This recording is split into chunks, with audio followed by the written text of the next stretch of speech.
I'll let my co-host get settled in here. I lost my office. My wife and I are actually expecting our first child, our first baby, in October. And so my office, what used to be my office in the back, is in the process of being turned into a nursery. So here I am in the family room doing all this.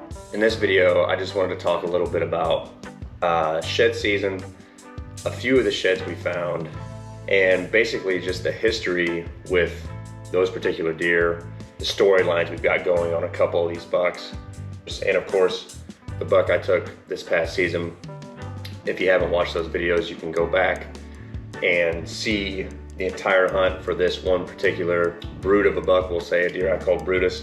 All those videos are also on the YouTube channel. I want to talk a little bit about him also. To start, this little dude, which seems pretty insignificant, and I mean, he was pretty chewed up. But originally when I found this antler, I thought that it was probably an antler from the previous season, but as I got to looking at it, it was freshly shed, definitely.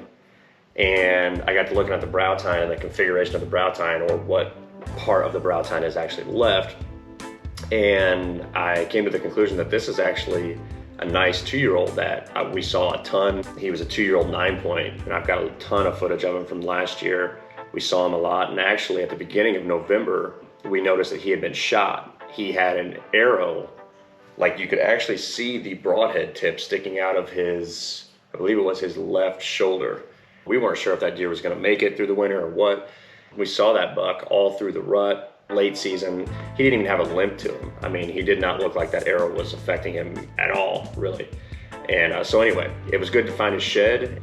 So as far as we know, he's still alive. Too bad to see that he had been shot and was running around with an arrow stuck in him like that. Pretty crazy, but tough buck. Hopefully he makes it. He's got a lot of potential for a really young deer. So that was that antler. This, a deer that we know really well. Again, a really nice tin. He's got these little crab claws on the end. He's got some long tines, long 2s and 3s. He's got some decent beams that wrap all the way back around. Yeah, I did share this in the shed video. We found his match set the same day, actually. They were really fresh.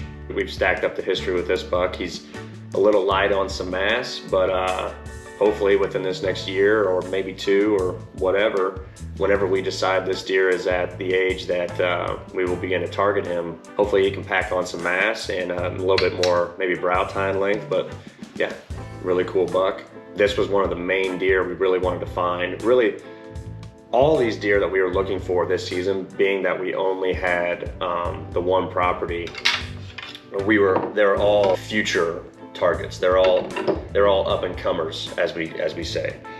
So yeah, none of these antlers were gigantic by any stretch of the imagination. I mean, we lost a bunch of permission, and we just have the one property left for permission. So basically, it's this past shed season and the shed season before really were all about finding these different bucks antlers to build that history with them, and hopefully let them grow to be, you know, fully mature. At least 4, but hopefully 5, 6, or at least 5 plus. You know, that's a good segue into the next antler that I wanted to talk about, which was this one. And this is a really nice up-and-comer. I say up-and-comer, you know, both of these deer could potentially be, they will be old enough this year by our standards.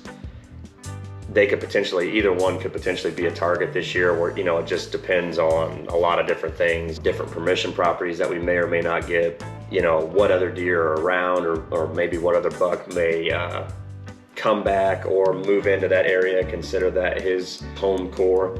So there's a lot of factors that go into it, but this buck was really the main antler that, or at least the main buck that we wanted to find. And I did share this in the shed snippet as well a couple years ago, and this was his 1-year-old shed.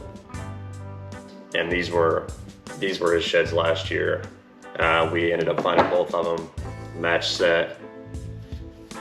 Yeah, you can see the amount of growth that he put on from year to year. For a younger deer also, has a lot of mass. I mean, I think his bases were already 5 inches when we measured him up. In the photos of him, you know, he doesn't look like anything gigantic or anything like that for an up-and-comer. I mean, he's a nice buck, don't get me wrong.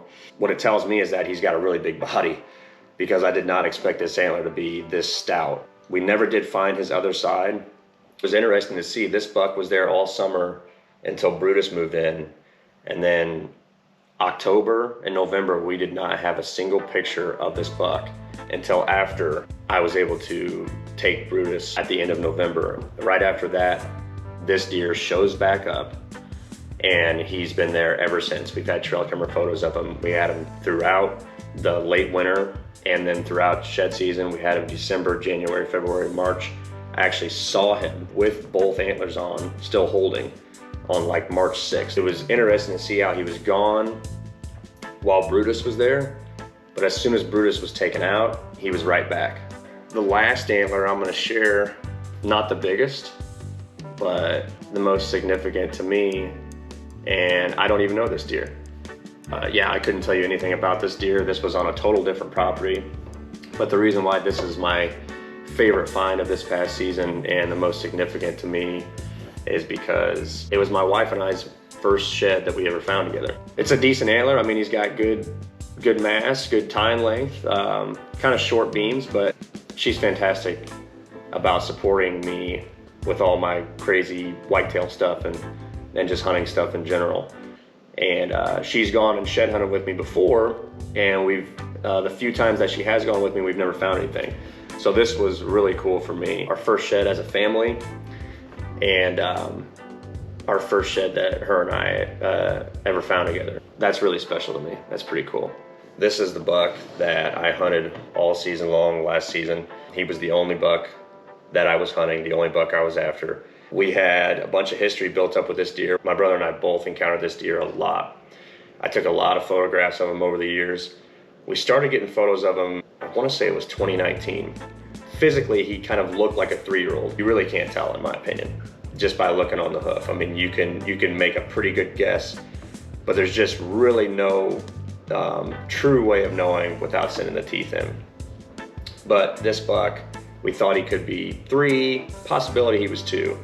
The following year, 2020, when I took a deer that we call Hank, we had several encounters with this deer. We saw him all over the place. Going into the season, we just weren't sure of his age. We weren't sure if he was 4 or if he was 3. And he ended up walking right underneath me on, I believe it was October 25th, and just offered me a point blank shot. And I decided to pass him because we just weren't sure if he was 3 or 4. Like I said before, we like to at least let the bucks get to fully mature 4.5 years old, and then go from there. We would really like to see them get to 5.5 years old, but a deer like this, once he reaches 4.5 and he's expressed this much of his genetics to where he's gonna be just your basic 8-pointer. Yeah, I mean, at 4.5, that deer is we're gonna begin to target that buck. And we went back and forth. I think my brother thought he was 3, I thought he was 4, and then we'd see him a different time, and I would say, man, I think he is 3, and my brother would say, I don't know, he might be 4. So we went back and forth on it, and in the end, even though we had several opportunities to take him that year, we just wanted to be sure that he was not a 3-year-old. So we ended up passing him, and that season, he totally ruled that property. We had a really big deer we were chasing that season, a deer we called Murray, that my brother ended up taking on the opening morning of gun season. This buck, he ran that buck all over the property on multiple occasions. We had sightings and had, through trail camera photos, watched Brutus push Murray around, where it was no doubt he was the boss, he was the dominant deer in the area. Going into 2021, I knew that he was going to be my top target for sure.